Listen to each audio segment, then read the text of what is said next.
Oh, yeah. How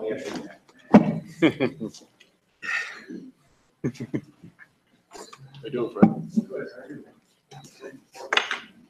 Hold on one second. Can't respond today?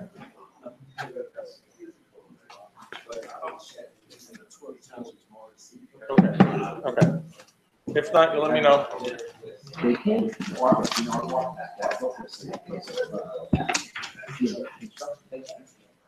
Of course, I brought mine in.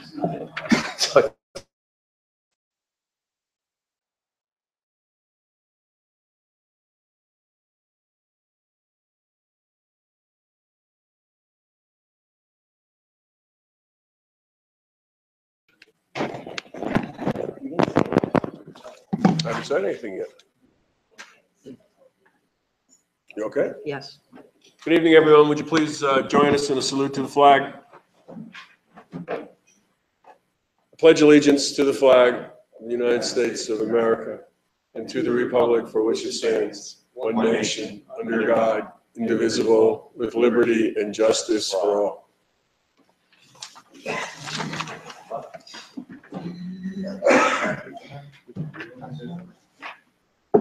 Yeah, because we got people here. Pursuant to Section 5, Chapter 231, Public Laws 1975, this is to state for the record that adequate notice of this meeting has been provided to the public by posting and maintaining the annual notice of regular meetings on the bulletin board of the municipal building, by mailing the annual notice of regular meetings for 2017 to the News Record and Star Ledger in December 2016, and by filing said notice in the office of the Township Clerk. Mr. Adams? Mrs. Larrier? Here. Mr. Lembrick? Here, good night, CC. Mr. McGee? Here. Mayor DeLuca? Here. Whereas Chapter 231, Public Laws 1975, commonly known as the Open Public Meetings Act, requires all meetings of public bodies be open to the public. And whereas Section 7 provides that the governing body has the discretion to permit, prohibit, or regulate the active participation at any meeting, whereas desire this governing body to comply with the provisions at the same time to conduct its business in an orderly and expeditious manner, now therefore be resolved by the Township Committee, Township Maplewood, does hereby prohibit, except as set forth in the formal agenda, active participation in deliberations of the governing body by the public, except as otherwise prescribed by law, does limit the public to the observations of the actions and discussions of the governing body at all its regular and special meetings. So moved. Second. Mrs. Larrier? Yes. Mr. Lembrick? Yes. Mr. McGee? Yes. Mayor DeLuca? Yes, thank you very much. Welcome to the September 19th, 2017 meeting of the Maplewood Township Committee. I'm going to run through the agenda quickly. After the introduction, we'll have public comments. If anyone would like to speak to us, we'll just ask you to come up and give us your name and your address. Then we have an ordinance on final passage, and that has to do with yield signs at various intersections with Oakland Road. And this is on second reading, so we'll have anyone who's here to speak about that. We'll ask if there's anyone who wants to make a public comment about that, and that's when you would come up. We have 3 discussion items: the crane safety ordinance, the creation of a Citizens Public Safety Advisory Board, and the emerald ash borer. And on the crane safety, we have Erin Rice here, who is going to come up to answer any questions. And on the emerald ash borer, we have our DPW director and our tree consultant. They'll be up here and explaining to us how this is being addressed now and what we're going to have to do in the future, and spend some money in the future too. We have our consent agenda, in which we're refunding a construction permit fee for Elite Properties, rescinding the administrative leave of Captain Cummis, which I'll explain in a moment, authorizing the purchase of public safety cameras and software, changing the open space trust fund account, the unallocated portion of that, inserting an item of special revenue, resolution on bills and claims, and then approving the closed minutes of September 5th. We'll have our second public comment period. We'll have administrative reports and reports from elected officials. At the conclusion of the Township Committee meeting, we'll meet as the local alcoholic beverage commission, and there's a person-to-person, place-to-place transfer for a retail consumption license at 160 Maplewood Avenue. There'll be a hearing and a resolution, and we'll move forward with that. Before we get into the first public comment session, I just wanted to update you all on some of the matters related to our police department. I mentioned that there's a resolution on the consent agenda for rescinding the administrative leave of Captain Joshua Cummis. At our last meeting, we had extended the leave through September, or 2 meetings ago, we extended the leave through September 30th. Captain Cummis retired on September 1st, effective September 1st. So we are rescinding the administrative leave because it's moot. We also want to let everyone know that Captain Cummis has filed a legal suit against the Township Committee for the actions that we took, and it is it's being looked at right now by counsel, and we're waiting for a court hearing date. With regards to former Police Chief Robert Cimino, on August 1st, we voted on a resolution expressing no confidence in Chief Cimino. We asked for his resignation. We have been negotiating with him. We are very close to a final resolution, but at this point, we do not have our papers signed yet, so we're unable to move on it this evening, but we do expect to move on it at our October 3rd meeting, move forward with that once we get the settlement finalized and signed. We will also make that public so that everyone is aware of what that settlement is before the October 3rd date. Additionally, the Township Committee has agreed to do a national search for a new chief once we get the settlement agreement done.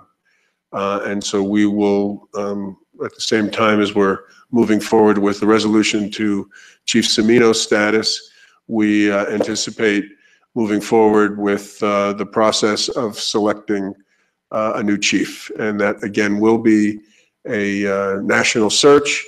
And we've also discussed some recommendations from, I believe, Soma Action, and that is to include the community in that process once we come down to some final candidates. So we have more to do to talk about that and to make some plans about that, but we are moving, I think, in the direction that all of us would like to see us go in.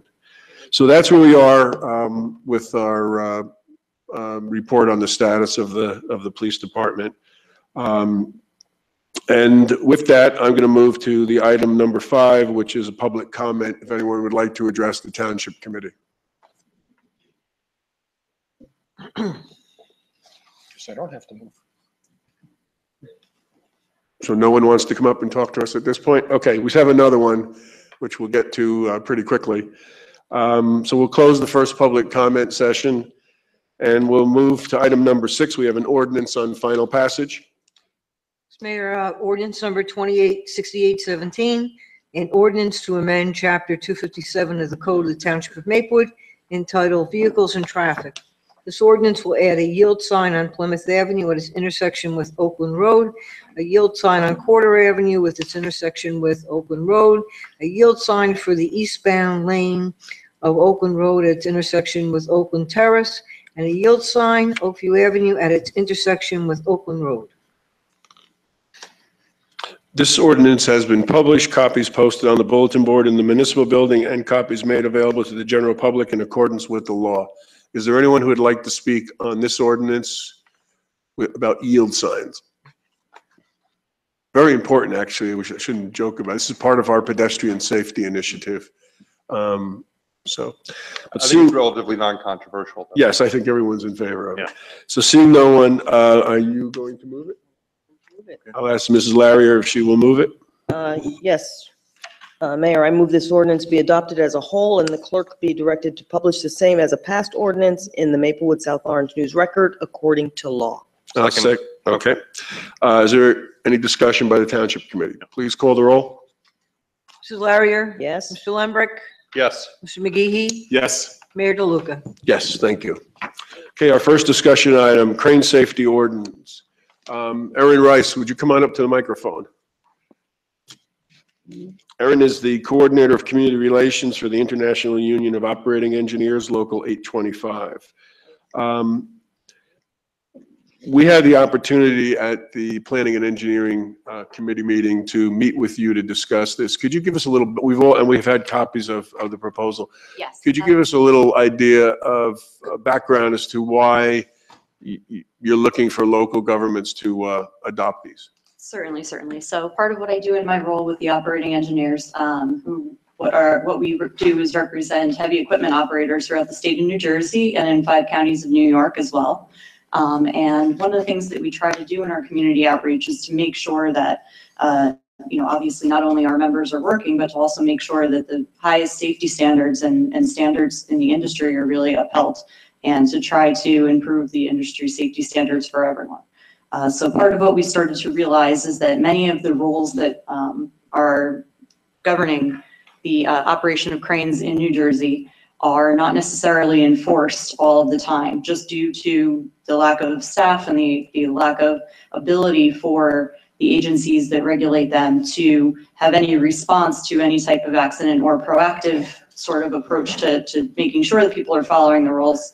And oftentimes, the only time that things will really be looked at is if there's an accident or a tragedy or injury or loss of life. So we started to look at a way to be proactive and make sure that municipalities are protected as well as the citizens within them by asking for certifications up front and asking for the insurance and the registration of the machines themselves in an upfront situation, so that should anything occur, there's not a chase to try to figure out where the insurance comes from and whether or not the person who's operating the machine actually was qualified to do so in the first place.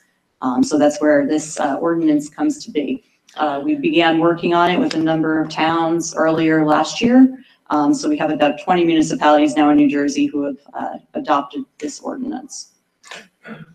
And the size of the crane that would be covered in this ordinance? What it cites back to is not a specific size, but everything that's covered by the OSHA regulations as a crane or derrick by the section CC subpart, which dictates the rules for cranes. So anything that's considered big enough to be ruled by that would be in here. Because if you get into sizes, it sometimes gets into a change year by year in different equipment, which is classified in different places. So instead of having to update the ordinance on a constant basis, it cites back to the OSHA regulations, which the contractors or crane operators or subcontractor, whoever it is that's taking care of the crane operation, would be responsible to follow anyway. A few of the things that are not included, which come up quite often with different municipalities, is cherry pickers, anything where people are in a bucket truck, doesn't apply there. And also tree cutting and tree service, which with the other things coming up on the agenda later might be an important thing to look at here. That's also excluded in the OSHA regulation. So are these stationary cranes for the most part? Stationary or mobile, if they're big enough being mobile. For the most part, it's anything you're gonna see that's able to lift 10 tons or more. There's a few that would lift less that are qualified, but many of them, mostly that's what we're looking at here. So a large air conditioning unit. A very large air conditioning unit, yes, or something that's going high enough to do things, 5 or 6 stories up. Right. So you're looking at mostly things that are doing large construction, heavy equipment, as you mentioned, like the air conditioning units, which we've seen a lot more of since Hurricane Sandy and Irene, where there was a lot more localized flooding going on and flash flooding in urban areas and suburban areas. So people are starting to put more of that equipment on the roof that may have been on the ground in past situations. I know the one place that we did have a very large crane was at Avalon Bay, the housing development, because they were bringing in prefab. Absolutely, any of the garage. prefab for parking, yep, Right. any of the parking decks tend to be that way as well. And you'll see other sort of stores that do pad sites or chain stores sometimes do that kind of prefab as well. Mr. Desiderio, you had some questions on this about insurance, I believe? Yeah, I apologize. I don't have a mic. Do you need it? Well, I want to, no, I don't have a mic. He needs a mic I so we didn't can have hear a him. mic. Oh, you didn't have a mic. I was trying to, so I didn't have my back to the young lady. Okay, yeah, I think the insurance requirements are grossly inadequate. $500,000 per person and $1 million per accident are ridiculously low, in my opinion. Okay, certainly anything, any of the numbers that are in there, there's also a permit fee in there and also stated penalties for violations. That along with the insurance can be raised to whatever you feel is suitable for the municipality or what you would want to do there. Yeah, I mean, I think given the nature of it, I would suggest at minimum of $3 million with regard to the insurance. I do have a couple other questions, if I may. While I'm not sure who will enforce this, but let's assume it's the building department. And while I recognize the requirements or the definition by virtue of OSHA, how is our building department going to know that? So any of the, sorry to, No, okay. He's had people talk behind his back. I'm sorry. No, that's okay. No, and I apologize. Just want to make sure you heard through. I'm listening. No, so Yeah. the whole idea of it, along with the enforcement, is that no one in the town's going out to enforce any of this. It's all self-declarative. So when you come and pick up a construction folder, the same way that you would if you're doing construction on your house as well as a larger project, you get the general code folder. In there, it'll ask, are you doing any electric work? If you are, it would ask for your electrician's permit, electrician's license number. So this is a very similar thing. It's asking, will you be using a crane on the site? And if they are, then they're required to self-present the documents. No, I understand At that that, time, but yeah. I'm just wondering, how does our person objectively make that determination? Well, they would have, that's what I mean. So it'll be on the form. It'll say, are you using a crane? Yes or no. Yes, so they say yes. And if they say yes, then they would, in that case, be required to present those documents. What if they say no and they actually do have And a they do crane? have a crane. That's, I think, what Mr. Okay. Desiderio was trying to get at. Mhm. I'm sorry, I don't mean to speak Well, for you, actually, but which is fine, but that's actually not what I was saying.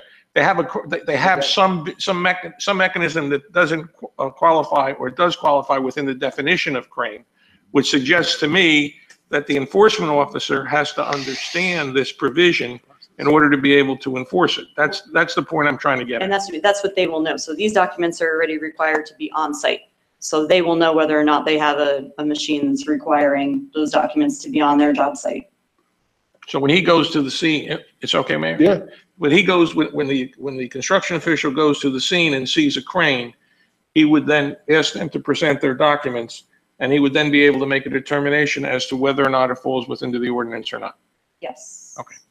Yep, yes, once they're there and they would see it. But in the ahead of time, before they would get to a job site or without going to a job site at all, it would just be asking for that self-presentation. So does the building permit have to be changed to include, are you using a crane of? We're just putting an extra, the municipalities, I should say, that have done this already, working with them, they've developed an additional sheet that just goes into the folder. So if no one's using it, then you take it out and you don't need it. Yep. But if they are using it, then it stays in that folder. It just has a checklist where you would check off each of the documents that are being required. I'm sorry, I don't mean to beat a dead horse, but going back to what I thought Mr. Desiderio was asking. So our building director goes to a site and he sees what he thinks is a crane. And he says, I need your papers showing that you have the crane certificate or your crane license. And the guy says, oh, sir, that's not a crane. That's something else. And that's actually what would be the same. I can also give them, more documentation as far as what the OSHA cites right now in the changing 6 month by 6 month basis of what they use. So we could certainly have that available for them. I would think we should have that available. Oh, yeah, absolutely. I just Okay. didn't want to say, I don't have the updated one memorized, but we do have the guide of what is considered there. So that's what's cited in that part anyway, so. As far as those rules anyway, the state is already requiring those things to be on site. It's just a matter of the fact that if they were to go through, much like OSHA with a lot of their rules, if they went to do a check on every job site, it would be decades before they got through them. So we just want to make sure that everybody's doing the right thing from the start. Okay, so Desiderio? so the crane gets a permit. Why do we need section 3? Why do we need the section with regard to crane operators? That's just explaining the licenses that are required in section 2. I understand. But if they don't have such a person, is that a violation? Yes, because That's they a shouldn't be operating in any way without that. The state requires those to be in place. So not only are we enforcing the issue of the crane, because the crane then gets licensed, we then have to go and enforce the issue of the crane operator. We're not necessarily, you wouldn't necessarily be enforcing it. You're asking in the beginning to say, don't even start the work if you aren't planning to have someone who's certified use the crane. So in these other towns, when they go to the building department, say they're using a crane, they automatically provide the crane operator information? Yes, or else they'll tell them, we need to see the license of the crane operators. So then they will bring that in.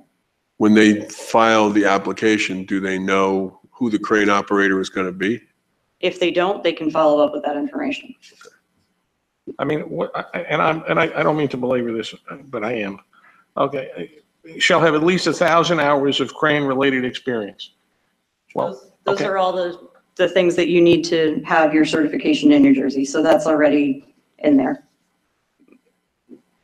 So how does one get 1,000 hours if they're not otherwise certified? That's part of the training. If you were to look to get your crane license, you would go to a certified school, almost like, it's much like a CDL, where you can't just go and get your commercial driver's license. You would have to take a course to be able to do that. So in order to have a state license, you have to meet As well as the federal, the NCCO. you have to meet A, B, C, D of 3C? All of those things are required, yes. Yeah. So you asking Mr. Desiderio if it's already required, why do we have to put it in our ordinance? I'm just, and I have other issues with regard to the crane safety, equipment and everything. I'm just not sure that on Section 8 unsafe cranes, I'm just not sure that the burden that we're seeking to place on our construction official is one that he has experience in terms of enforcement. I mean, this is, I mean, I don't know from cranes, all right, but this seems to be reasonably sophisticated stuff from what I see. And any crane which is or hereafter becomes unsafe or otherwise dangerous to human life or public safety, well, who's making that determination? Well, those are all things that the state. I'm sorry for interrupting. I mean, it goes on to say the municipal engineer deems necessary. I'm not opposed to the concept. I'm simply So I think, suggesting that it's I think enforcement. one of the things that we would probably entertain here is an ordinance which essentially says that you have to have an operator's license to be here.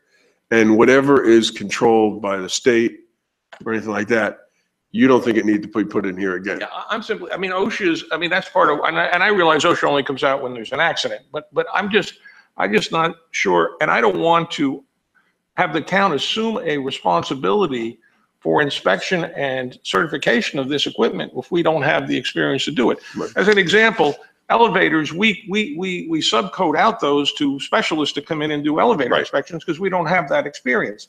And it just seems to me we're getting into a situation where we may need to sub out to a crane expert to make these determinations as to the safety of these cranes. And, you know, we've seen about crane accidents and But if someone brings us a license from the state of New Jersey to be a crane operator, or is it a federal license too, is it dual? Both, yes. Both.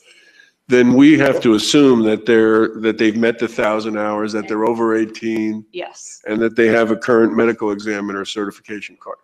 yes. We should just be able to assume that. Yeah. And that's We're not going to why, independently audit it. no. Yeah. And so those kinds of things, we're going to take out of the Maybe simplify it. ordinance. Yeah. Yeah. I do think that in the overall, you know, when this crane came at the Avalon site, it just appeared. It was kind of neat. It was actually pretty cool to see how they did it all, but it just appeared. And I don't think we had no say over it. And I assume they met all the requirements, but it would be helpful, I think, as there's going to be other projects. And as you say, as people have resiliency from the storm, there's going to be things that are going to be put on top as opposed to the bottom, and they're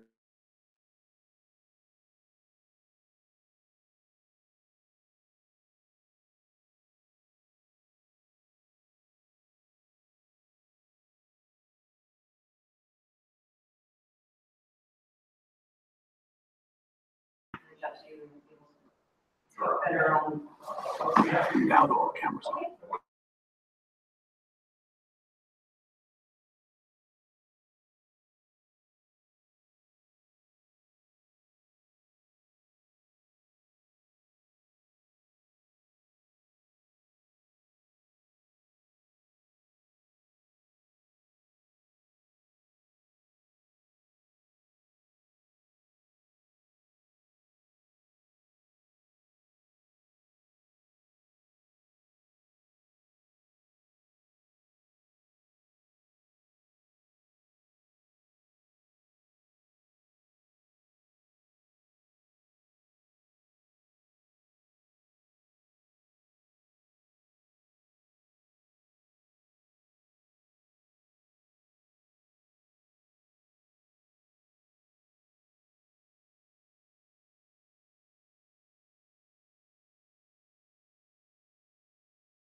They do get to see this, our code people and our engineer. Yep, and I'll get a better legal clarification on the, set. Okay. Thank you very much. Thank you very much. Okay, next up is the establishment of a Citizens Public Safety Advisory Board. Mr. Lambert? Thank you, Mr. Mayor. This is an idea that's been kicked around and proposed by a few people now for quite a while, and a discussion of this has picked up quite a bit recently in the aftermath of July 5th of last year and the events of that evening, and particularly since this summer when the audio and video of that evening became available to the public and to us as the Township Committee. And there's certainly a desire, and I think a very legitimate desire by the public to have greater involvement in law enforcement.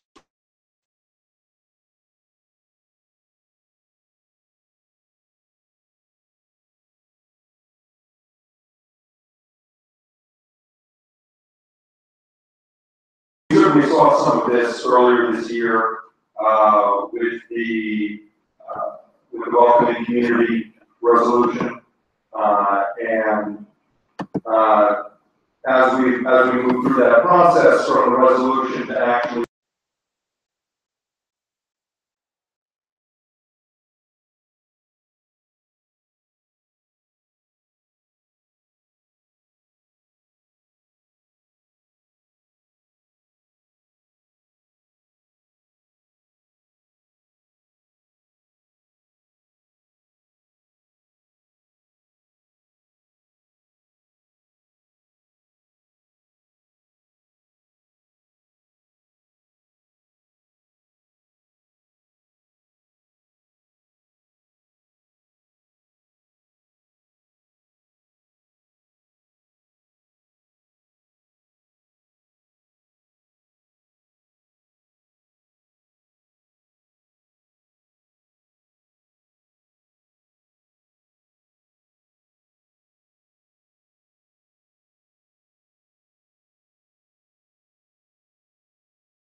that I have learned that I think may be able to help us consider this. So there's a number of models you can look to in this. You know, the model that is sort of the largest in terms of citizens having input in public safety and in the police departments would be the New York City model, where there's a citizens complaint review board where there are citizens this committee, people can actually, citizens can bring complaints directly to that committee. That committee can investigate. They have certain powers to do that and powers to initiate complaints against officers. Newark, over the last couple of years, tried to create a model similar to New York in response to the Department of Justice report, which was very critical of Newark's police department and the various procedures that they used. But that Newark's procedure, where they created a civilian review board that had investigative powers, had subpoena powers, faced tremendous opposition under state law, and was actually lawsuits brought by various unions representing the officers, local unions, and wider unions. And the courts have pretty much, from my reading of the media reports, have pretty much determined that that model in Newark gave too much authority to the civilians and is not lawful and violates union rights, contracts, and state law. Looking at our state's second largest city, Jersey City, they have a very different model. They have a model that frankly is more what I think would be appropriate here in Maplewood, which is they have a number of community leaders from different parts of the community who are members of this committee. They meet regularly with leadership of the police and fire departments. They have no legal authority to actually act in any sort of governmental way. They don't have any powers of subpoena or to investigate, but they do have the ability to seek information, to get information, and to make recommendations and to work cooperatively with the governing body and with the police and fire departments on policies and to improve community relations. South Orange, our neighbor, actually put together a citizens public safety committee several years ago. And I reached out to Craig Goldstein and Chief Cullum, who were two of the, now Bill's President Cullum, who were two of the citizens who at the time were very instrumental in putting that together. And they told me that that Citizens Public Safety Committee in South Orange, they feel has built a very strong and productive relationship with the first responder community. That committee was responsible for producing and growing the South Orange National Night Out event, for bringing residents and business owners together for discussions with members of law enforcement during challenging times when we confront difficult issues. That committee has helped support neighborhood watch programs, along with opening up dialogue between residents and police when concerns arise. In South Orange, they have a committee of 8 residents. I believe Jersey City has 9. And both include members of leadership of police, fire, and Office of Emergency Management to the extent there's anyone separate outside of police and fire. So it may be that in South Orange, for example, they have something from the rescue squad involved. Here, where our emergency service is largely provided by fire, that would probably be duplicative. And the group generally met on a monthly basis, sometimes more frequently, sometimes less, and put together, they hosted several community meetings, sponsored meet and greet events, created an online public safety newsletter to address concerns and share ideas of what's going on. That's how South Orange does it. That's how Jersey City does it. my idea is that similar to a lot of the other advisory boards and advisory committees we have, that we would look to the community for applicants, certainly looking to have members of certain community groups and leaders that are already out there in the community get involved, have monthly meetings, or maybe every other month, sort of depending on how often it was needed, of those members with leadership in the police and fire department to discuss issues, to work on initiatives, and to help develop and improve relations between the fire department, police department, and the community. And like Jersey cities and South Oranges, I think we have to follow the guidance right now that's coming out of the Newark case in terms of what the courts are saying, that this committee would be advisory and would not actually have legal authority, subpoena authority, anything like that. Could not get involved in the actual process of initiating complaints against officers or disciplining officers, but could certainly make recommendations to us as the Township Committee and also to the police and fire department when it came to policies, when it came to training they were recommending, and any other issues that they might want to advise on. As I mentioned earlier, I've had some preliminary discussions with Chief Duvall, Acting Chief Duvall, about this, and he's actually been very supportive. And he actually is thinks that this could be. He sent me a response in writing, so I'll quote it.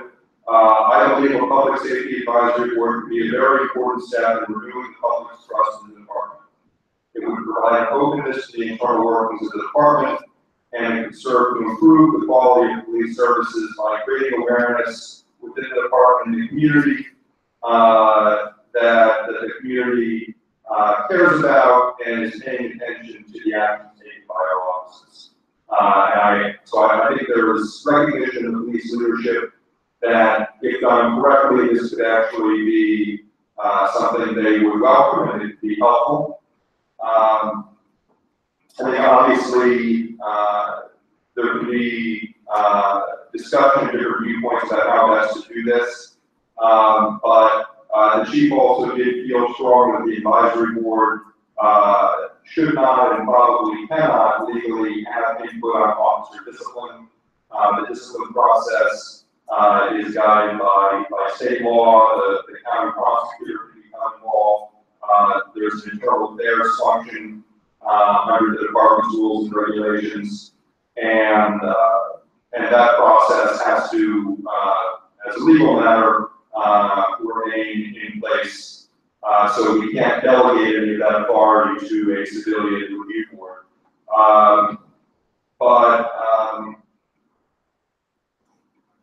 He was otherwise very supportive of the idea of a public safety advisory committee that would be similar to the model set up by Jersey City and South Orange. So that's what I found in looking around. So I wanted to use this as an opportunity tonight, while this issue is very much in the minds of a lot of our residents, and while we're beginning the process of hopefully remaking our police department leadership and reforming some of the policies and procedures in that department, having public input through leaders who step forward in that process, and also helping us to determine what qualities we may be looking for in the next chief. I mean, these are all things that could provide tremendous value, not only to the citizens, but also, to us as a Township Committee and representing the community, and to the police and fire department as well. Thank you, Mr. Mayor. So, thank you. Couple reactions I have is, I'd like to see the Jersey City ordinance and stuff, so we can really get into it a little bit more. I was involved in Newark. I was a civilian review board was down, we then tried to set up a police accountability board. This was a while back, I think, Jason was in office. And then now, recently, Mayor Brock has fully supported setting up an additional civilian review board. And I'd like to see something that has a little more analytical responsibility to it, because there's a lot of data that we get from the police that I think should be looked at and with fresh pairs of eyes and really give us things to think about as we move forward. I'd also like to see how the advisory committee plays in concert with the Township Committee Public Safety Committee. Is there going to be distinct roles, which I do think there will be, so we'd have to sort all that out. Sure. So, those would be. And just, to your point on data, the Jersey City just recently, looking at data on this, in May of last year, May of 2016, actually expanded their advisory board to include a number of different people who brought different skill sets and experience to the table, and one of them actually was a data analyst. I think they saw the same thing. They have a lot of data, and they don't necessarily know how to crunch it or what it means or doesn't mean. So that was one of the things that they brought on. They actually brought on a professional data analyst onto this committee from the community, a resident who's helping with that. So, yeah, I actually also like the idea, and the mayor would want to see some of the ordinances we discussed.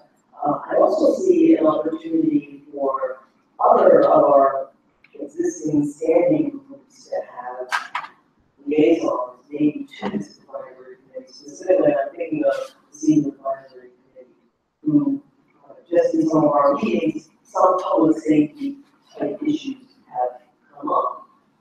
They have been dealing with them, but it could be where there's a liaison that might serve on this committee that would be able to sort of two heads better than one. They would be able to bring this to the public safety advisory committee. They could crunch it out and then push it up to the public safety committee and then to us. So I would like to also suggest that there may be other groups that could, for lack of a better term, liaise with this group. I think that's absolutely right. And if you look at particularly Jersey City, where I look most closely at how they choose the members, it's not necessarily a liaison process, but it's sort of similar that we definitely look at certain groups. For example, they do have someone from a senior, from a senior perspective who's coming in to get seniors input. They have people from the school district who are coming in to talk about what is going on, how is law enforcement interacting with the schools. They have people from the clergy community, from the ACLU, from the NAACP, from these various stakeholder groups that can bring experience, can bring in expertise, can bring in viewpoints. I think we should certainly look to see where that would be appropriate and leverage those resources in our own community. And like you said, some of them probably already exist in advisory committees that we have already.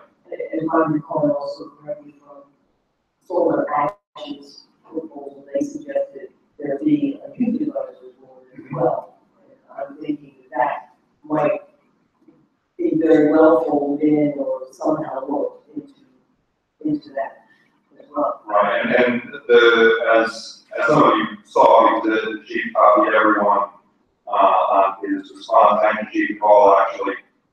Similarly to the Citizens Public Safety Advisory Committee, it expressed very encouraging and welcoming thoughts about a youth committee.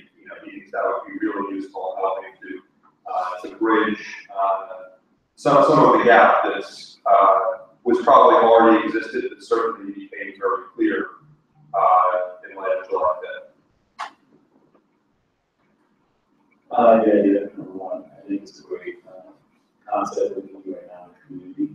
A couple things that are interesting is I think we have liaisons, but I think we also have the very, very employees as part of this committee as well. Those who aren't affiliated with the CCR or some action, those who are the residents who are engaged in the community really, are focused on policing, especially in parts of the community. So we should look at the construct of this particular advisory board, we're inclusive of that as well. We should have those individuals. And in terms of those who may be liaisons, such as the CCR, an individual, the president of CCR, and not all year he or she is not, then we have decided, so from the CCR, or the president of CCR, just kind of understand who that person is if they have a seat at the table. And the tenure of the appointments as well. 2 years, 3 years, like in a lot of courses as well. I do like that idea. I think it makes sense. I think the data is a good point. So I'm going to move forward. So if we can get some of that information and then we put it on a future.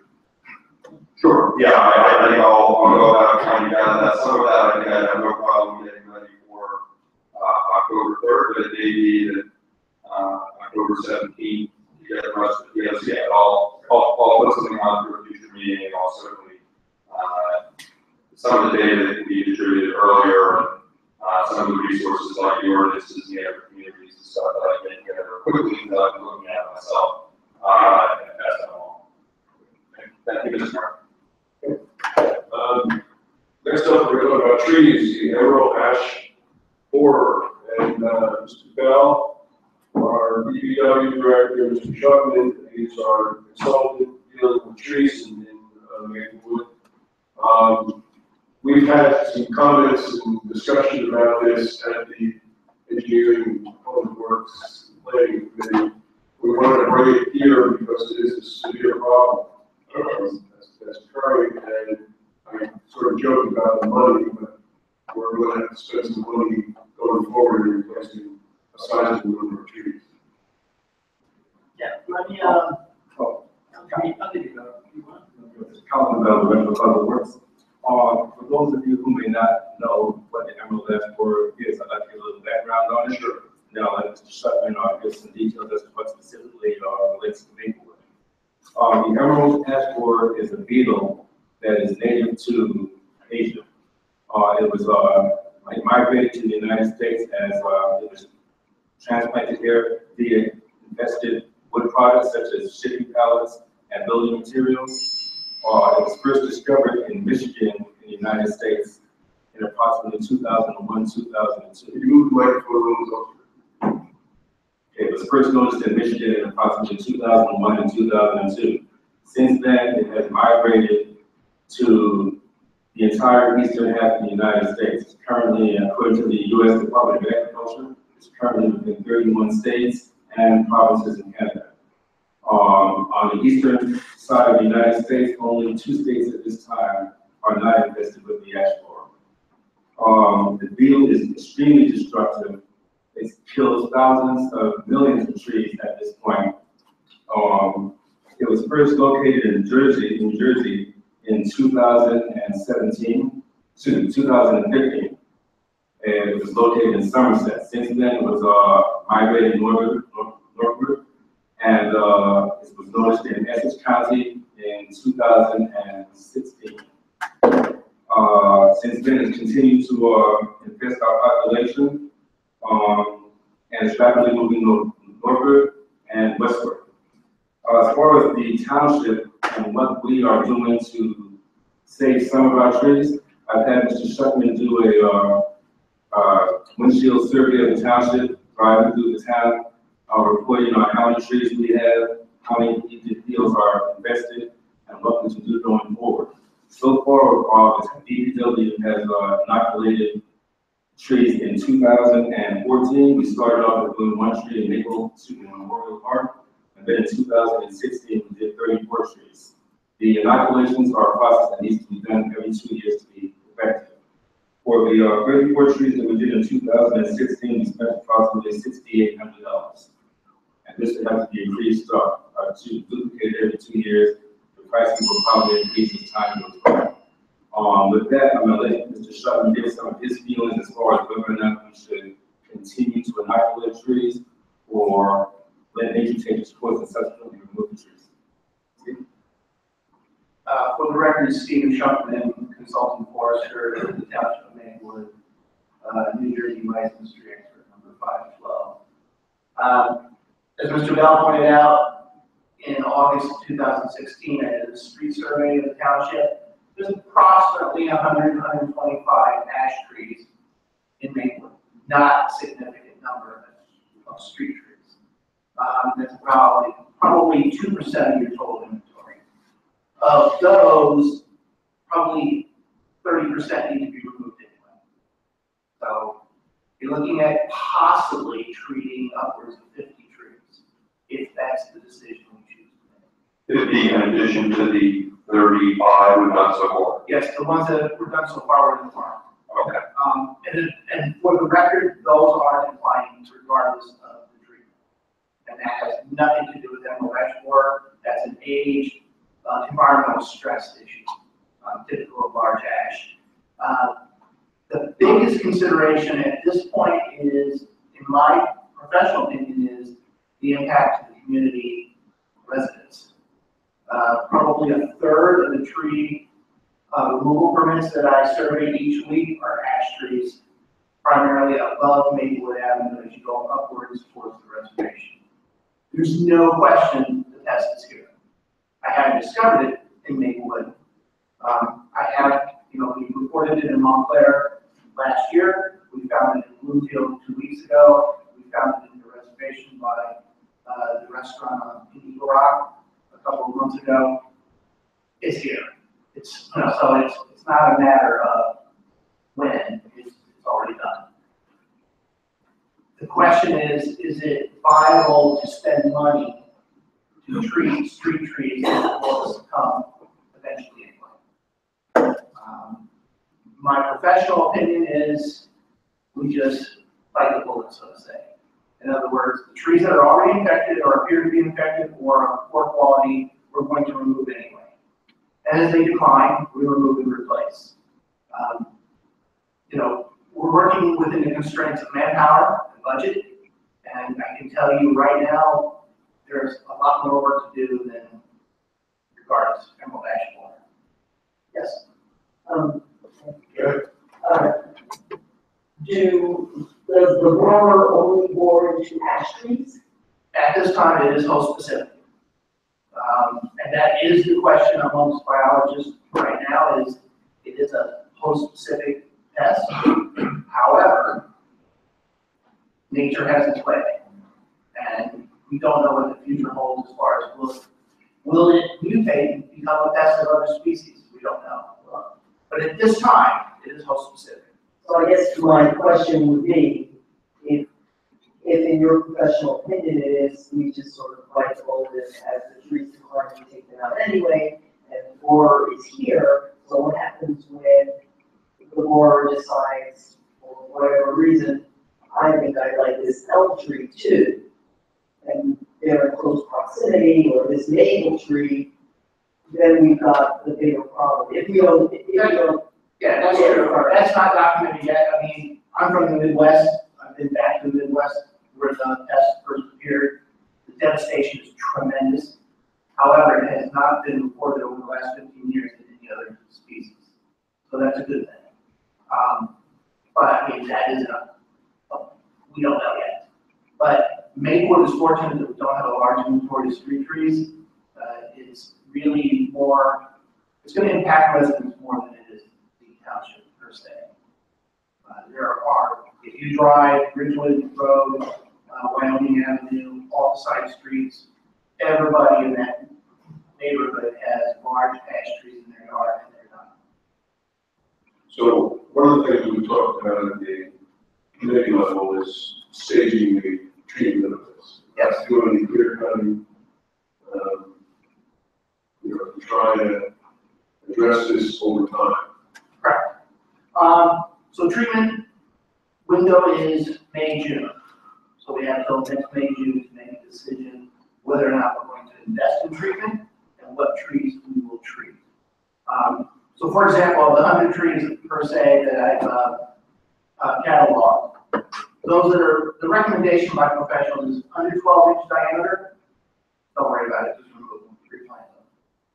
If they're utility pruned, in other words, they're under the wires, they've been pruned by the utilities, those are stress trees.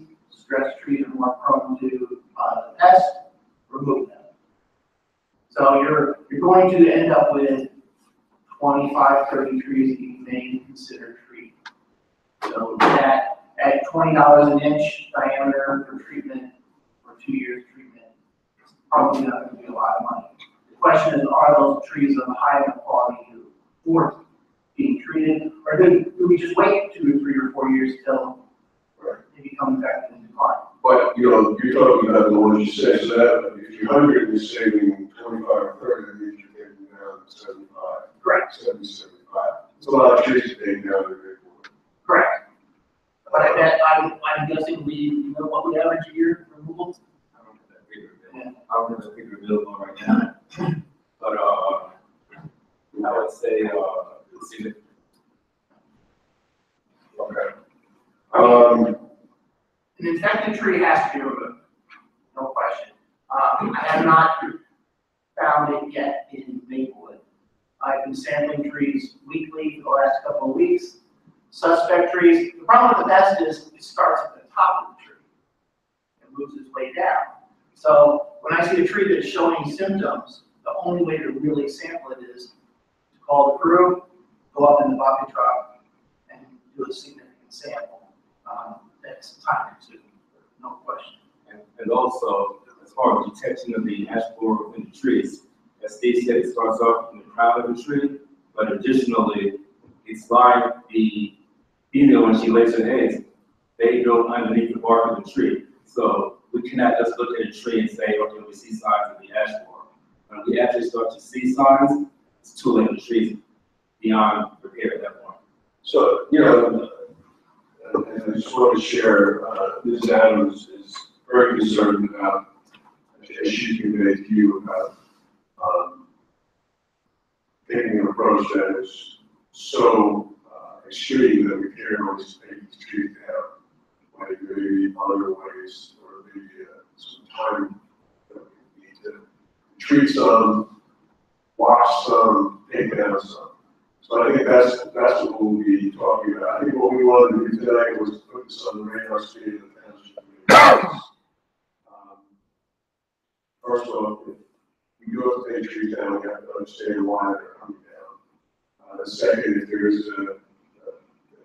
something we have to put into the BBW budget this year, we have to understand that this is a rare occurrence. That's something that's going to have to be added if necessary. And if I'm understanding, you're saying that most of the ash trees in town are on people's property. No, the street trees. I think street trees, you probably are 1% of your total inventory. Are ash. Are ash. So most of our ash trees are in People's yards. on people's property. So you're not really going to be able to walk up onto somebody's yard and say, prophylactically, I'm taking this tree down. So, You know, I have, as a licensed tree expert, I do have a responsibility that if I observe a dead tree on someone's property, I do report it, regardless of the species, you know, because it's a public safety issue. The reality is the pest is here, and so there's not much we can really do about it in the long term. So as the mayor indicated, what we would be doing prophylactically would be treating high quality trees to buy some time. That's really what you're doing. The pest is here, the pest is not going away. And the minute you stop treating the trees, it attacks the tree. would we be able to require private owners to their trees? So, We could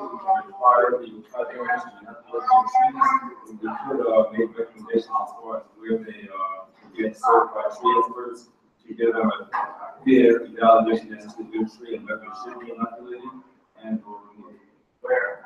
I guess my thinking is, why go around removing trees when the bulk of the trees are not even ours to remove? So, Well, just to be clear, when Mr. Sumner was speaking of 100 trees within the township, these are what we call street trees. These are the trees that are at the curb. Or on the right of way. I'm sorry? Or on the right of Or on way. the right of way, correct. The majority of the ash trees that he's referring to would be beyond the right of way, in someone's backyard, for example. So that's the huge majority of the trees, the ash trees are within Maplewood. The ones that are in people's backyards or outside the right of way. That's over and above the 100. Yes. The 100 is strictly the street trees. We have 100 that we're responsible. That we're responsible for, and he's saying he would recommend just letting them go and removing them as we see fit. But if the pest is here, and for the most part, they're in somebody's yard, removing them is not going to get rid of the pest. No. So I would think inoculating them might limit the pest a little more. The other problem with the removal strategy, a lot of these streets are concentrated. Street level, like around Plymouth, Oakland, where the wagon wheel is, there's a lot of, those streets, they did a lot of ash spraying. Yes. And so when you remove them, you are doing, it's more intense because of the amount of trees in that particular geographic area. Correct. And I can give you an example where we found it in Montclair last year. The Department of Agriculture indicated that due to the extent of damage, it had been there for 4 years. So we've already removed 100 trees in Montclair this spring. And those will be very late. Some of those are entire streets. Maplewood doesn't have them, thankfully. So one of the strategies is you remove poor quality trees now, you replant them now. And each year as you proceed, the effect is not as dramatic. About what percentage, I'm sorry, you really said this, about what percentage of the 100 street trees would you say are poor quality and possibly need removal right now? About 30%. Okay. About 30 trees. And some of those are already scheduled. Okay. All right, well, thank you. This is something that we'll continue to discuss, and as we do the planning for next year's budget, we'll factor in. Okay, thank you very much. Thank you. Okay, next up is the consent agenda. Can we get a motion for the consent agenda? Second. Any discussion, please call the roll. Wagner? Yes. Lundberg? Yes. Reed? Yes. Greenwood? Yes, thank you. We're at our second public comment period. Is there anyone who would like to address the township committee?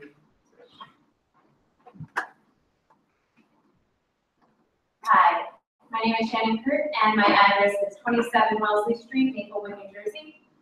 I'm here in support of the listed demands put forward by Khadijah Costley White and supported by CCR, CARES, Make So, Freedom School, Black Parents Workshop, and Soma Action. I'm the parent of 2 preschool-age children, and I formerly served as the director of youth and anti-bullying programming at Garden State College. In addition, I have also taught 5th grade in our neighboring community of Newark, New Jersey. And one thing that I learned from my work with youth, particularly with youth who are members of minority groups, is that they are constantly being sent messages from the folks in positions of authority and power within their community. And they're listening. And it's clear what the message they heard on July 5th, 2016 was.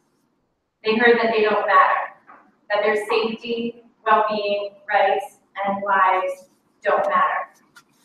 And the town council is in a very powerful position to send a different message.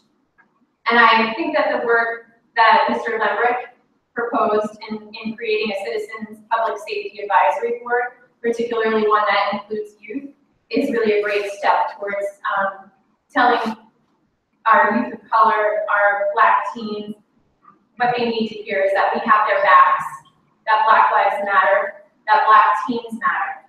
And that's also why I'm here today to personally demand a response to our request for a special session for a meeting with the Public Safety Committee, and to further ask that a date for this meeting or session be set by Tuesday, October 17th, 2017. Thank you. Thank you. Anyone else want to address the township committee? I'm not a Danville, I live at 137 Maplewood Avenue. I'm here as a citizen of Maplewood and a member of Summer Action's Immigrant Rights Committee. I know that you said at the last meeting that the acting chief of police did get a copy and knows about the welcoming cooperation of order. But you would like to say at the next meeting exactly what training each of the different officers has received. It has a lot of anti-bias wording, and this is a term a lot of people in the immigrant community are very, very nervous. We just want to make sure that we are truly a welcoming committee and that this is not just a piece of paper. Thank you. Thank you. Anyone else on this discussion? Good evening, Dean Davis, this is Rob Maple Terrace. On behalf of several parents in town, I've been asked to bring to your attention something you're already familiar with, an important public safety issue that has to do with the traffic during pickup and drop-off times at our schools, particularly on Burnett, Maplewood Middle, and on Harvard for Tuscan. And it's just a situation that's ripe for a serious accident. We've got auto cars, double parked cars, people blocking driveways, oncoming traffic, angry honking drivers, and children running out into moving cars to cross the street and get to school. So I know we've discussed this before. Recently, it's an issue at school time. Parents are really concerned about it. And on our behalf, I'm bringing it to your attention tonight. I'm not sure exactly what we can do. Perhaps consider increasing some police detail during those hours to help save traffic. It's clear that the school security is not enough because of the volume. I don't know if there's anything you'd like to say about that, or if there's anything in the works that you're considering to address this issue. Well, we're going to mention it with Chief. We got an email today. It was today from someone that went to the chief school, agreement with the chief. Yeah, you know, it is this first month of school is always a problem, and so we're going to have to do something. And I also last week was speaking with the acting chief quite a bit. I was getting a lot of citizens reaching out directly to me, parents who particularly had some erring moments and crosswalks where there should have been a crossing guard, but it wasn't because the crossing guard wasn't there yet. Or in some cases, we have a roaming crossing guard who's responsible for several different crosswalks. And what's been reported to me is that sometimes the roaming guard ends up never, essentially never not covering any of the crosswalks. Because by the time they get anywhere, the people have already crossed. And there were some close calls last week. There was a close call on Wyoming, there was a close call on Ridgewood, and I know there were also some incidents around some of the schools. So one of the things I know that the acting chief is looking at is maybe taking the roamers out of the cars and looking at whether we can designate certain, rather than having roamers responsible for several different crosswalks and ultimately really covering none of them, finding one or two that could be designated cross points, for example, for the kids going, a lot of kids going to Jefferson, a lot of kids going to Tuscan, and actually having those crosswalks covered.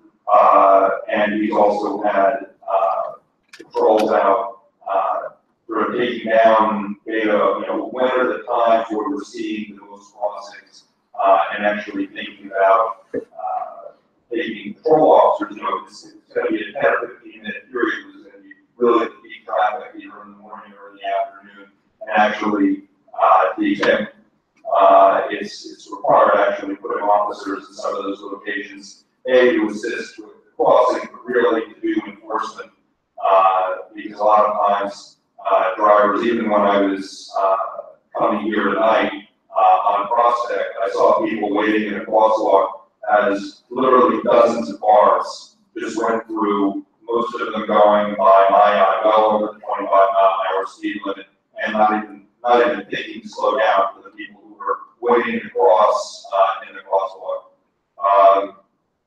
So to do some enforcement there, the acting chief is aware of it, Lieutenant Gish, who is the on the main shift that would be responsible for most of the school day, responsible for the patrols, is aware of it. So, as the mayor said, September is always difficult. There's the back to school transition, and everyone trying to figure out how this is going to go. But we certainly heard our constituents on this, that this is an issue they're concerned about. Pedestrian safety generally, but specifically the kids getting to and from schools is something that we're looking at, and the acting chief is very proactively trying to find some solutions to. That one maybe was about what Lisa says, the acting chief. I think we've had a historical problem with pedestrian safety in our schools in previous years. Now we have a new acting chief who's looking at it with a fresh pair of eyes and really some focus on it. So I know this is the first one. I do like the direction that he's going in. He seems to be more attentive to what's happening. And I think now with this acting chief and the position, I should see some better results in previous years. Right, thank you. That all sounds promising, thank you. Thank you. Anyone else want to address the township committee?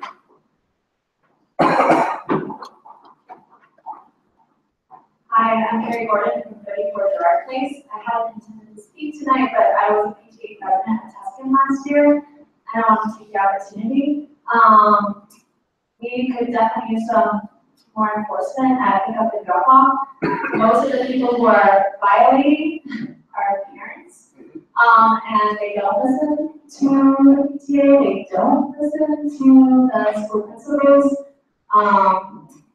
and sometimes a ticket is necessary to show everyone else that it's being looked at, and you can get a ticket if you're not following the rules. Also at Tuscan on Redwood, our speed limit is still 25. Most schools have a 15-mile-per-hour speed limit, and that might be something you could look at. I know Tuscan is unable to do a 15-mile-per-hour speed limit, but I think perhaps Harvard could do a 15-mile-per-hour speed limit during school time. Thank you. Thank you, thank you. Anyone else?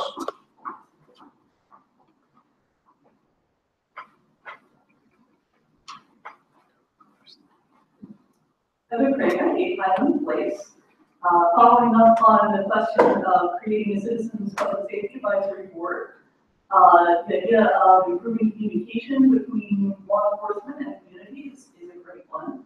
As far as it goes, I think it's important that we acknowledge that when our law enforcement agents are mistreating our young people, that's not a communication issue, that's a conduct issue.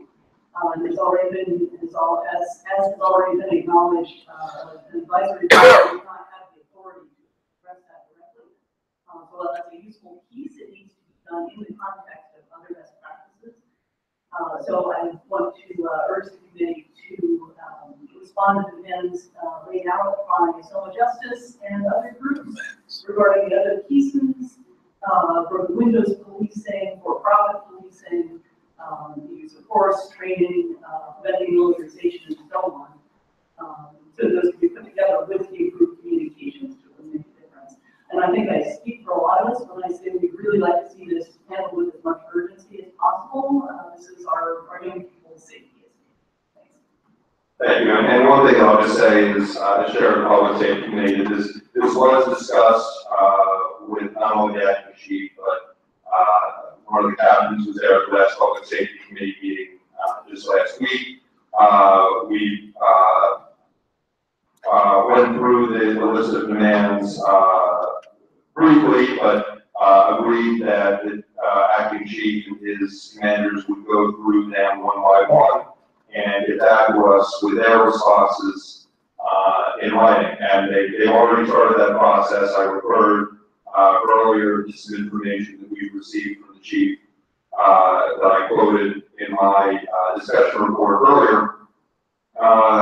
And, I guess I would like to assure you that this is being treated with urgency, but it's also being treated with careful consideration. We, in a way, would almost, to respond too quickly without giving it serious thought and discussion would do it a disservice.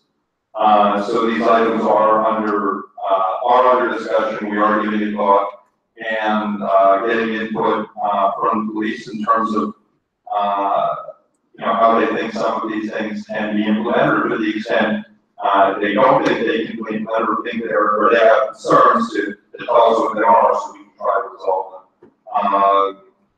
So we look forward to continuing the dialogue with CCR, with Soma Justice, with Soma Action, with the other, with all the various stakeholder community groups.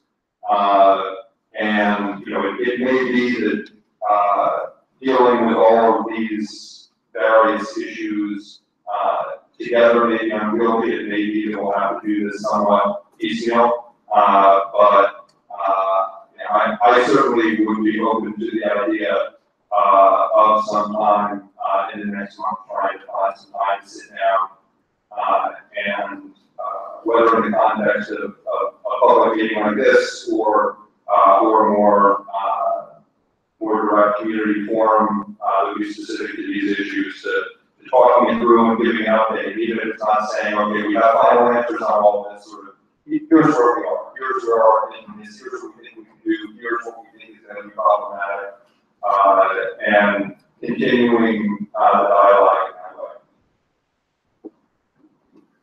Anyone else want to address that? Okay, we're going to close that. We're going to move to administrative reports. Mr. Ray. And that is the farmer's market, which is open every Monday to 7. I keep forgetting the street address, but it is between Overland and Yale. And Fort This is in, so calm down. It's really a great time to shop market. Is there any question? Mr. Ray. Is there? Yeah, I have one item there. Ms. Larry, Mr. Rowe is very anxious to please you about an ordinance concerning garbage containers. I think he's raised many issues that need to be addressed prior to coming to the governing body. I sent an email to everybody on the 14th with regard to that. So I just want to make sure that he's not held to blame for us not having a draft ordinance because he's concerned about that. But I think it should be addressed at subcommittee because there's a lot of other issues that I think the statutes, the ordinances that presently exist need to be looked at as well. So I just wanted to bring that to your attention. The problem is we have the discussion at some very level, certainly the abstract. I know the ordinance is there. I told the ordinance is together. What we were hoping was to get somehow the integration of these ideas into the existing ordinance so that we can look at it. So I think what we're asking, when you give us an ordinance and this is crossed out and this is added in and that's crossed out and that's added in, I think that's what we're looking. Yeah, unfortunately, it's in multiple places. I mean, it's in, there's, in section 203 of the code. I didn't bring the code with me, but I mean, that's the property maintenance code. I mean, I'm not sure, I'm not sure what health issues are related to all litter, cigarette butts, and garbage still should be cleaned twice daily as an area. I mean, that's really not health. I mean, there's a lot of things here. The painting of lines. I mean, these are things that I think are. I give you an example. Well, maybe you need to come to the next meeting. Yeah, that's what it is. I think that too. And bring. Can I give you an example real quick? In one of the sections in code enforcement says the owner and operator of every commercial property shall provide at all times for to be utilized, leak-proof approved containers provided with close fitting garbage for storage of garbage. However, into a roof, all such containers shall be screened to be obscured from view from adjacent property, parking areas, streets, and residents. That presently exists. Okay? We're not required. I know, we don't require. Well, I understand, then we should repeal it. Okay? What is that? What section is that? That is in section 203, section K. So it's, I'm just saying. So we were looking at solid waste, and you're looking at a property maintenance. Is that right? Is that 203 is property maintenance? It's property maintenance. Yeah, okay. All right. Maybe we should come to our next meeting. I'd be happy to come. But, you know, we start at 7:30, you can come a little later, Or it's up to you, but I will, right? I will It's point really out, on 7:30. I will point out, and we'll probably do this offline, but the second Tuesday is Columbus Day, and I don't know, or we're all okay, so then yes. That would be the 9th of I'm sorry, the second Monday, that would be the 9th of October. At 7:30. I appreciate the invitation. That's all I have. Thank you. Thank you. And I'm sure Mr. Rowe will thank you as well. Ms. Churchman? Great, thank you, Mayor. So, you met here 6 times. Tonight will be final, township committee meeting here with the summer season. I hope you enjoy the facility. The next meeting, October 3rd, will be at the Maplewood Municipal Building. Can I bring my chair? Can I bring my chair? Oh, I want to bring his chair. Can I bring his chair? Probably not. If you bring that chair, you're gonna set it back in this room for court. That's all. Yeah. Mayor Volunteer Appreciation Dinner, we have a date set for Wednesday, October 25th. And we'll be invitations out to all of our volunteer, board committee members, officers, public safety committee members. And again, once again, we have the Woodland and more information to follow.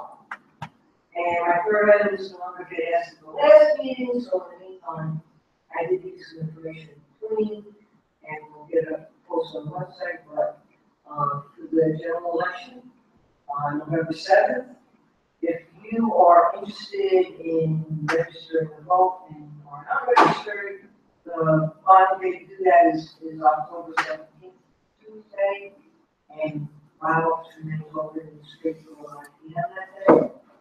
And, if there's any absentee ballots, if you are wanting to vote on October 21st, there'll be more time for reminders to the public, and also, again, we'll get the word out. Thank you. Thank you. Okay, report of elected officials, Mr. McGee. Thank you, Mr. Mayor. A couple of things. One, my office hours will be this Saturday, April Baker, from 10 to 11:30. Also, I'd like to recognize the Achieve Foundation for a wonderful 5K race that they had, you said, a successful event, as well as the board put on the Oyster Fest. That was a wonderful event as well. And finally, I wanted to congratulate retired Sergeant Mike Morrison and appreciate all the officers that came out to our first open gym night. We had over 100 kids from the community out interacting with our officers in a one-on-one or me-to-me situation, and they all had the opportunity to see each other and just build some camaraderie amongst themselves. And finally, this Friday is the first event party season at the Woodlands, so I asked if I can support one of the officers. Thank you, Mr. Mayor. You did tell you I was showing how to shoot. Yes. That was a rumor.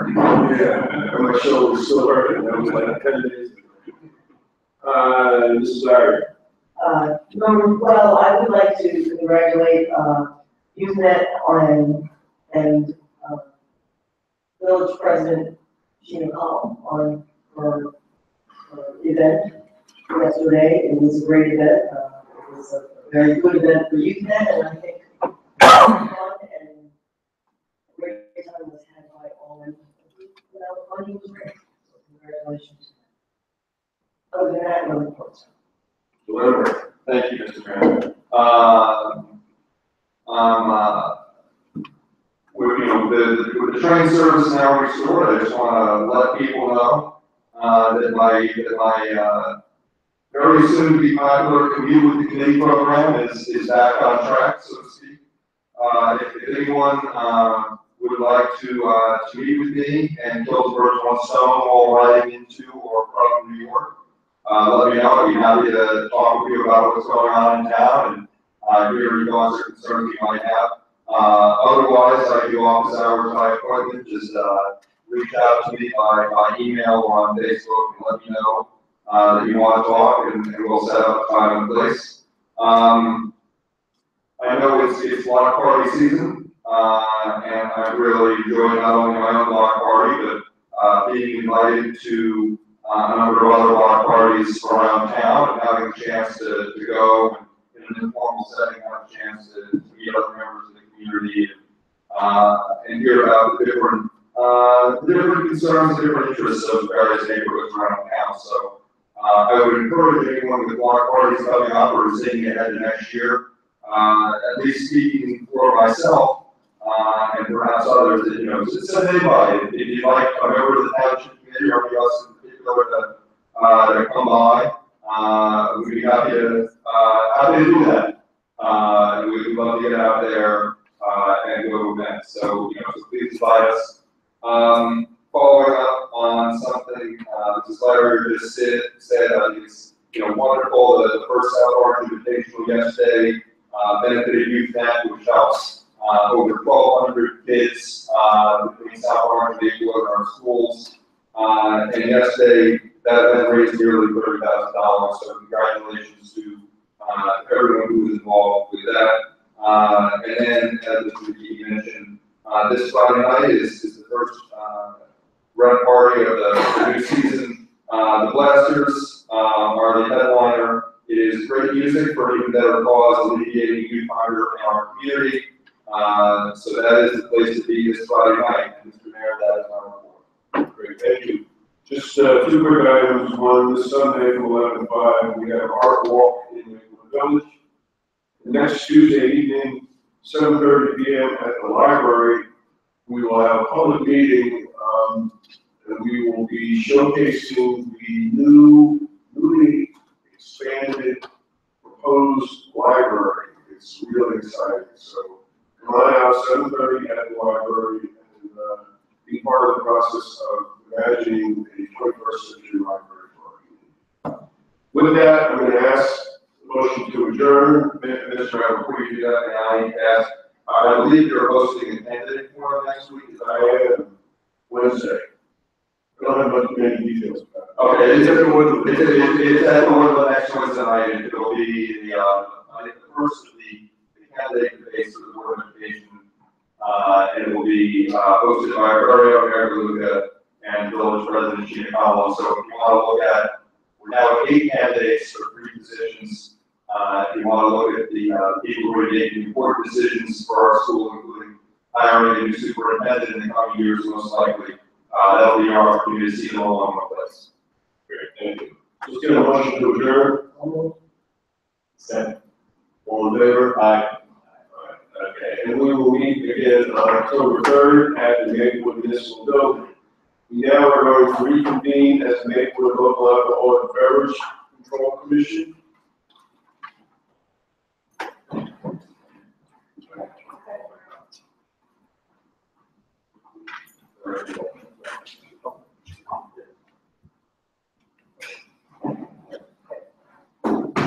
So Desiderio, are you running this?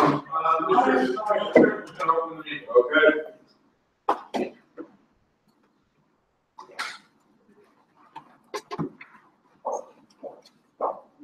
Are any members of the local agency that require no copy of the material received? Resolution? Hearing further? Can't hear you. Okay, this will be a meeting of Maplewood local agency, and first I'm going to do is take a roll call, please. Ms. Adams. Larry. Here. Lambert. Here. McGee. Here. Very good. Here. Okay, tonight's hearing, in consideration will be for a person-to-person and police-to-police transfer, from in-pocket, primary retail consumption, liquor license number 0711-33-020-010, This is currently, N160 LLC, looking to be transferred, person, place to NAPETAV LLC. Trading as Cassidy, located at 160 Maplewood Avenue, Unit 45, Maplewood, New Jersey. Would the people involved, please come up to the first row?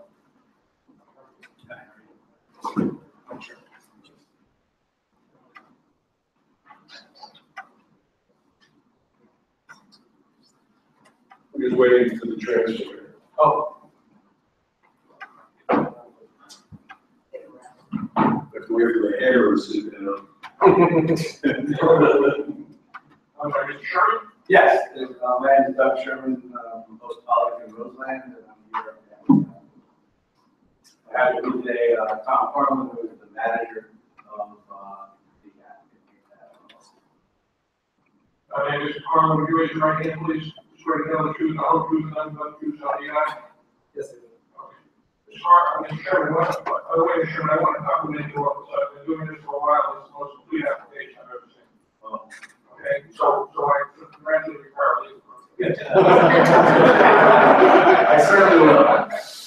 Please explain the application. Just give me a little background, because I know that the transfer is actually part of the transfer. Is that correct? Yes, that's correct. The license, I believe, was transferred to the transfer board only a few months ago, and now that license is being contributed to Maytown, which will be the tenant in the development at the old post office building, which is going to open up very shortly, the new restaurant. Okay. And this is where the other company, part of this company, M160 LLC, is also a very small member of the new entity. Is that correct? Yes, sir. Okay. And I am correct in reading the papers, their contribution to the LLC is in fact valuable to the license. Yeah. And that's the source of the funding for the license. Yeah. Members of the agency, I just want to advise you that the applicant has in all respects complied with the requirements of the statutes of the state of New Jersey and the ordinances of the township of Maplewood essential to the transfer. This applicant has disclosed the financial information pertinent to the transfer, which is effectively the source of the funding for the license. The applicant has submitted a form statement assuming that it will assume all outstanding obligations to the transfer work. The applicant has received the tax clearance from the state of New Jersey. The said applicant has published on July 27th and August 3rd, 2017, in the Maplewood Town Hall News Record its intentions of purchase. No objections were received in writing by Mrs. Fritzen. Is that right, Mr. Chairman? Correct. Is there anyone here present today who has any objections to this transfer? The record should reflect that there are no objections stated, and I'll go to the ABC if there are any questions of the council or his client concerning the transfer. I have a few questions. Certainly you can address it to have your client answer, but within the Claros building, with Starbucks being on one side and the other side sort of being convention workers village on the side of the building, this restaurant is going to be located where? Tom. Quarter opposite. Okay, so the corner sort of across the street from the bank and on the opposite side of the parking lot from Village Rock. Yes. Okay. And the plan is going to be to use this license for, is there going to be a bar area in the restaurant or is it all restaurant seating? It's a bar and restaurant. Okay. And so the liquor license is going to be to serve both at the bar and the patrons who are dining. And it's going to be wine, beer, liquor, but full bar. Okay. What other questions I have? Sir, do you intend to have outdoor seating? Potential. Thank you. Resolution? Yes. This regard, two more things, Council. The resolution is going to state, among other things, that the licensee will voluntarily post signs and notices at the gas registry which will advise customers that the consumption of alcoholic beverages on the streets of Maplewood is forbidden by township ordinance. And the township clerk will post those signs that's acceptable? Yes. The licensee agrees to maintain the areas in and out of the restaurant to keep it free from debris, is that acceptable? Yes. Maplewood will continue to enforce the ordinances, the licensee requiring complaints, and licensee will cooperate with the township in the enforcement of these ordinances? Yes. Therefore, the resolution is as follows. Resolution 181-17. Be resolved that application having been made to the Maplewood Township Committee of Local Agency for the Township of Maplewood for person-to-person and place-to-place transfer. The final retail consumption license number 071133-020-010 hereby issued to M160 LLC, marketplace. The Township Clerk of the Township of Maplewood hereby authorizes the recommendation of the Township Committee of Local Agency to transfer on behalf of the Township Committee of Local Agency. Person-to-person, place-to-place transfer for M160 LLC to Backpath LLC. I'm not sure if I'm saying it right. Yeah, I'm not sure if I said it right. Okay. Trading as a Catholic. You're located at 180 Maplewood Avenue, Unit 4/5, Maplewood, New Jersey. The person-to-person, place-to-place transfer is effective December 20, 2017. The following shall be adhered to. One, the licensee shall voluntarily post signs, notices at the cash register, which will advise customers that consumption of alcoholic beverages on the streets of Maplewood is forbidden by township ordinance. Township clerk will provide the signs, notices to be posted. Two, the licensee agrees to maintain the areas in and about the restaurant to keep it free from debris. Three, Maplewood will continue to enforce the ordinance involved and work with the licensee regarding any complaints they have. Four, the licensee pledges to cooperate with Maplewood and agrees to institute voluntary measures. This license is subject to the rules and regulations here and above, here and after adopted by the governing body, as well as by other local authorities, as well as all statutes of this state and federal government in such cases they have provided. And this ordinance is dated today, September the 19th, 2017. And we have one more, quote that I can put into that. If you're going to serve outside, you're going to serve adjacent to your entrance, I would assume on that top patio, correct? Top level walkway. Okay. So one concern that was just raised is someone being out there and taking their glass down the stairs. So we would like to have some kind of sign there that says no alcohol. If you see on the stand, it's going to be perfect sign. Just, no alcohol. Yeah, so we would want that stipulation there. Thank you. Just so someone doesn't walk down the stairs with their glass. Okay, so if alcohol is served outside the designated area, there will be signage to indicate that the is prohibited beyond a certain point. Correct. That's acceptable? Yes. Okay. Is there a motion? So moved. Second. Right, roll call. Hold on. Ms. Larry? Yes. Mr. Lambert? Yes, we like it. Mr. McGee? Yes. Mayor Luca? Yes. Okay, yes, Thank you, Mr. Chair. thank you all very much. Thank you. Your glasses. And let's get going to adjourn. Second. All in favor? Aye.